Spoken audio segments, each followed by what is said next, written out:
Bonjour, bienvenue sur ce premier tuto vidéo. Il y en aura d'autres.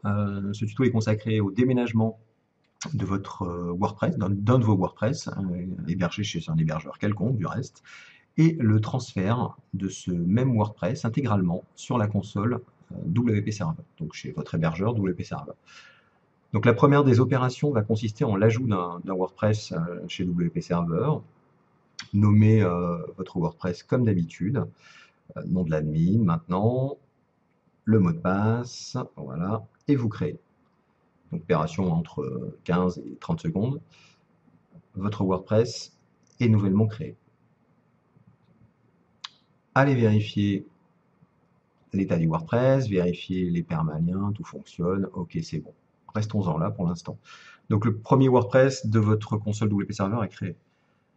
Vous allez maintenant checker vos mails. Voilà le mail que vous avez dû recevoir. Mail contenant différentes informations. Donc toutes les infos pour vous loguer à ce WordPress, le PHP-admin, donc base de données, le FTP. Gardez ce mail, copiez-le dans un bloc texte. Vous allez ensuite maintenant vous connecter chez votre hébergeur. Donc là j'ai pris l'exemple d'OVH. Voilà, donc pour tous ceux qui sont sur OVH, allez sur cette console hébergeur, trouvez le WordPress que vous souhaitez déménager. Donc là, hébergement, je vais en fait me loguer sur le PHP-admin d'OVH. Voilà, donc j'ai retrouvé bien évidemment mes identifiants. Voilà, base de données, c'est celle-ci. Je clique et je me log. Donc on voit bien que je suis chez OVH, pas de confusion possible. Je rentre le mot de passe et enfin je me log. Donc vous voyez sur la gauche ma base de données, un simple clic sur cette base affiche toutes les tables, export, donc exporter, rapide, format SQL, exécuter. Dès lors, hop, PHPMadmin m'envoie la base de données au format SQL et me la propose au téléchargement, comme vous le voyez en bas de l'écran. Je vais copier cette base hop, sur mon ordinateur. Voilà, je la mets de côté. Je vais maintenant me connecter au FTP du WordPress que je veux récupérer, donc toujours chez OVH. Donc là, j'avais rentré mes identifiants préalables. Je rentre dans le www, ça c'est chez OVH. Je sélectionne tous les fichiers de mon WordPress et je les copie dans un répertoire sur mon ordinateur, avec site à copier pour que ce soit bien plus clair. Opération qui peut durer assez longtemps, tout dépend de la taille de votre WordPress. Donc là, j'ai raccourci un peu la vidéo. Voilà, je me retrouve donc avec tous les éléments qui ont été copiés. Ils sont tous présents. Voilà, je check. Et voilà les deux éléments en fait qui constituent un WordPress, donc les fichiers ainsi que la base de données.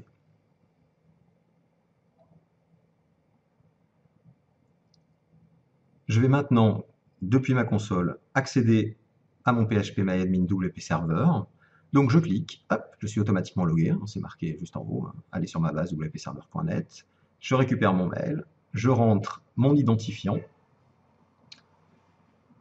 je colle, je rentre le mot de passe qui a été automatiquement généré, je colle, j'exécute, et j'arrive sur la base de données de mon WordPress WP Server, donc qui est vide, qui contient juste pour l'instant les bases d'un WordPress nouvellement installé. Je sélectionne toute la base, enfin toutes les tables de cette base, et je vais tout supprimer.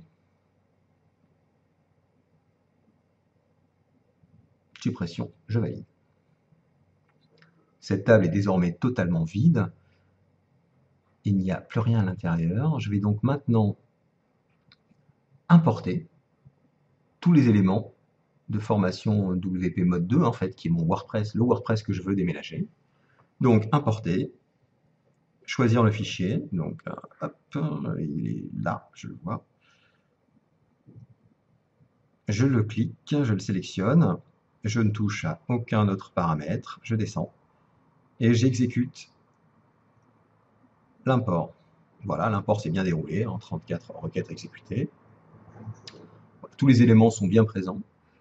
Donc il me reste encore deux petites modifs à effectuer. Ça va être L'adresse du site, effectivement, comme nous déménageons WordPress, forcément, je vais d'abord devoir déclarer le site URL et le home. Donc cherchez, vous pouvez faire une recherche plus rapide que celle-là, mais voilà, donc là on a bien le site URL à modifier, on voit l'ancienne adresse, information-wordpress.net à droite, et home. Donc je vais devoir corriger ça. Donc je peux le faire directement par modifier. Voilà, voilà. Donc ça c'est mon ancienne adresse. Ok, donc pour pas prendre de risque, je vais retourner en fait sur la console, aller sur mon WordPress, copier exactement l'URL. Voilà, je copie et je vais la coller directement, comme ça il n'y a pas d'erreur de frappe. Voilà, CTRL-C, CTRL-V1 comme d'habitude. J'exécute. Je prends maintenant, je fais la même chose sur Home, modifier. Je colle et j'exécute. Les modifications ont été faites. Donc du point de vue de la base, c'est terminé. Voilà, toute cette base donc est prête. Voilà, j'ai récupéré. Alors il y a encore les préfixes WP, mais c'est une installation OVH, hein, donc on le modifiera plus tard. Il y a un petit plugin qui le fait pour nous très très bien. Donc là, il suffit simplement maintenant de me connecter à mon FTP W Server, où j'ai installé mon nouveau WordPress. Je copie donc l'adresse de l'hôte, l'identifiant, ainsi que le mot de passe. Je me log. Voilà. Donc là, je suis logué sur mon WordPress WP Server, hein, qui, pour l'instant, j'ai simplement modifié la base de données, mais je n'ai pas touché au contenu. Fichier, je vais supprimer tous les fichiers, puisqu'ils ne correspondent pas. Donc là, ça ira un peu plus vite, hein. En moyenne, on va dire 1 minute. Je supprime donc tous ces fichiers. Voilà, c'est totalement vide, donc il n'y a plus rien. Ok, maintenant il ne me reste plus qu'à injecter. Donc on est bien sur WP Server, hein, je confirme. Il me reste plus qu'à injecter en fait tout ce que j'avais copié de mon site d'origine, c'est-à-dire le site que je veux bouger. Je vais modifier le WP config pour déclarer la nouvelle base WP Server. Donc là, on a encore les codes de chez OVH. On va devoir modifier ça, donc c'est simple. phpMyAdmin. Je récupère l'identifiant que je vais coller 2 fois, hein, sur le nom de la base et sur le user. Le mot de passe que je vais également modifier. Voilà. Et bien sûr, l'adresse, donc qui n'est plus mysqlovh.net, mais bien localhost, car vous êtes sur un VPS. Voilà, j'enregistre ces éléments. Je sors.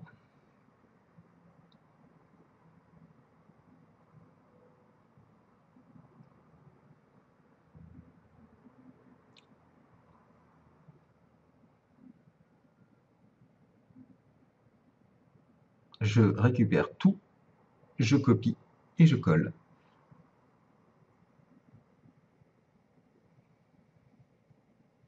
Donc en fait, je prends tout ce qu'il y avait sur mon ancien WordPress, j'ai modifié le WP config, je lui ai donné les éléments de la base de données de WP Server, et je colle tous ces éléments à l'intérieur. Voilà, donc table modifiée, fichier modifié, il ne me reste plus maintenant qu'à aller checker.